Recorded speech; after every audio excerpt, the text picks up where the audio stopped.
General Shavindra Silva was there. He said he's willing to stand any inquiry.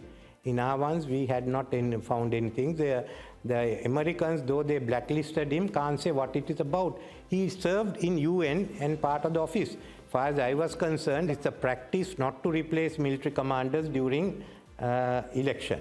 I didn't want to go and change it, but when I took over, I checked on it, and I was satisfied that General Silva was not involved in it. It's the US that has done it. US and the UN High Commissioner for Human Rights, Michelle Bachelet, and the European Union. Yes, but the US, there are no charges.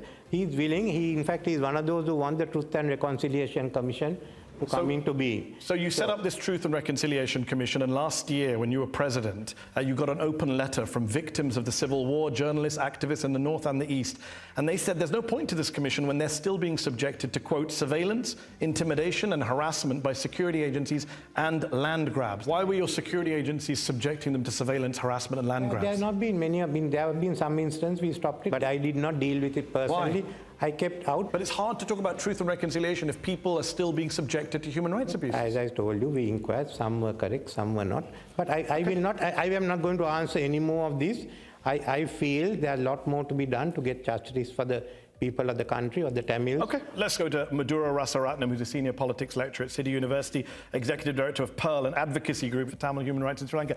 As a Tamil, Madhura, is it fair to say that the two people that a lot of Tamils in Sri Lanka want to see in a court of law are Mahinda and Gotabaya Rajapaksa, who were respectively president and defense minister for the last most violent years of the Civil War, both of them accused of multiple war crimes? Should they have been put on trial by now by successive Sri Lankan governments, including Mr. Wickramasinghe's?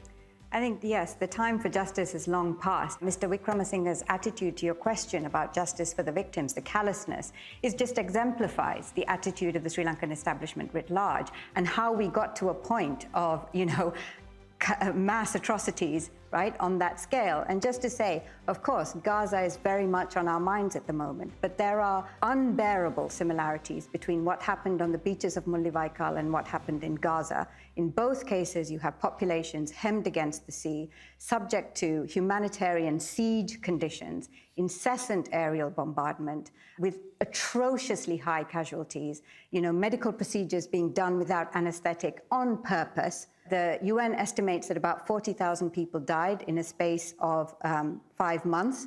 At the end of the war, 1,000 people were dying a day. Many, many more are unaccounted for.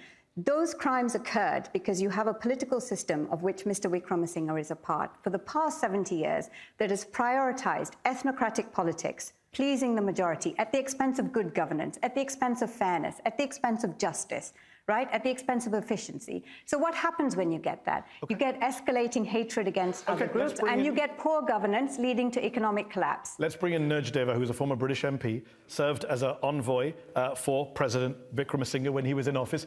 Just respond to what you heard from Madhura there about both the callousness of the approach to the war, but also the lack of accountability for the Rajapaksas. You were part of the Conservative Party in the UK. You know that David Cameron, Conservative leaders, called for international investigation of the war. Watching this interview, there is an underlying thread which you need to recognize, and that is that the enforcement of law and order in Sri Lanka is much wanted.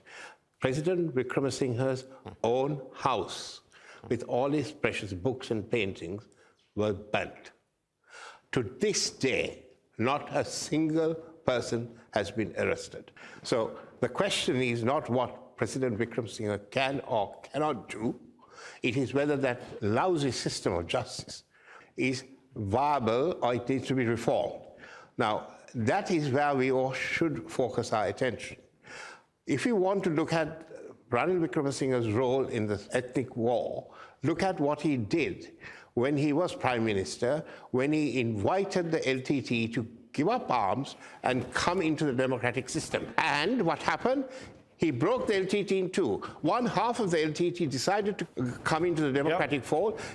I mean, quite frankly, sitting in the British Parliament, I was in European Parliament, I was outraged that terrorists were now given cars and given seats in Parliament. Understood. Mr. Wickramasinghe.